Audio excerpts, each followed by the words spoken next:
Here is the area that we've plotted out for the barn. This is a tough decision process. There's a lot of things to consider.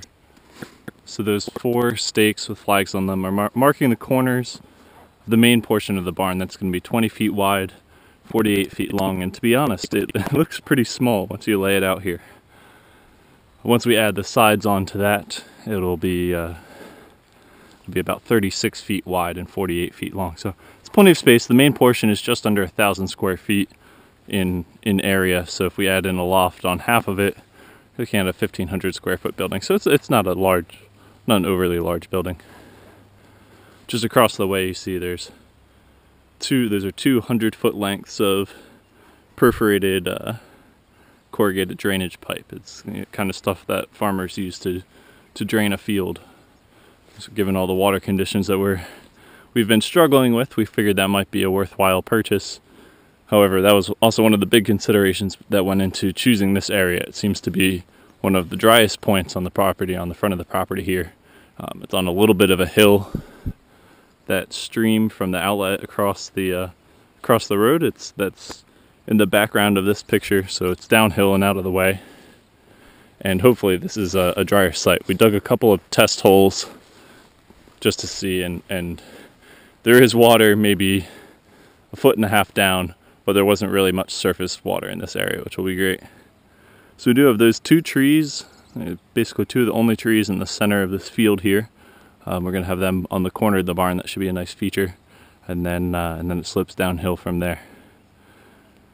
You can see it's a little bit trimmed. I've been walking through with this machete that we have, doing some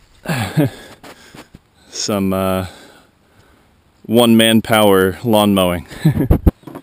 It's Friday night.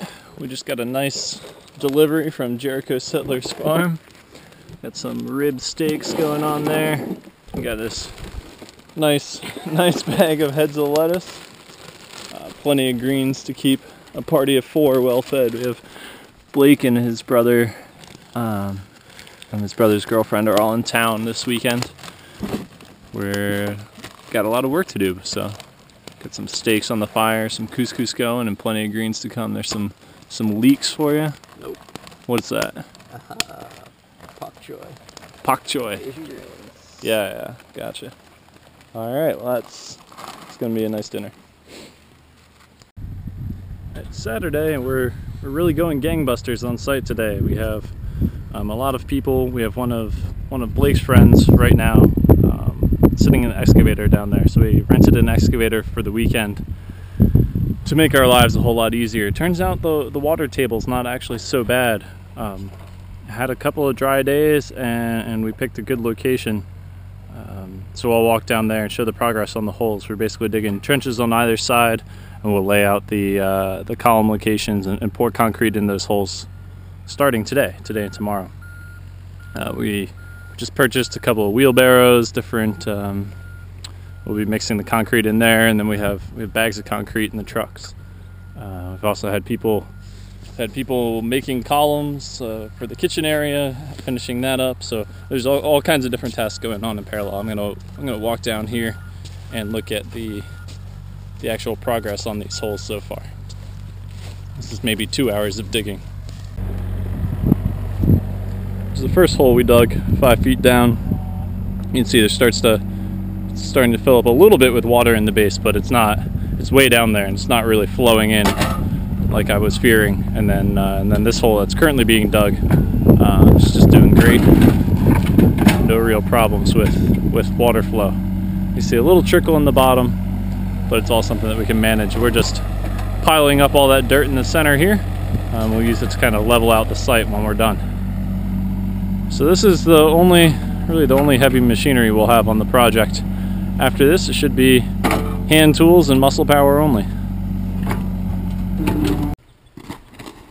Alright, towards the end of Saturday, trench is slightly filled with water here. We have first footing poured on the end, and then we're getting ready for the next one here. This is our concrete operation, mixing that shit up. Yeah. We got a wheelbarrow full of gravel there. and then we're just digging down and basically using the earthwork as the form here. So we're going 5 feet down to get below the frost line. It's a pretty mushy mix down there, but actually this hole is a lot better than the last one. It doesn't seem to be refilling with water, at least. So we're doing 10 bags of concrete per hole. And yeah, we'll be moving right along here.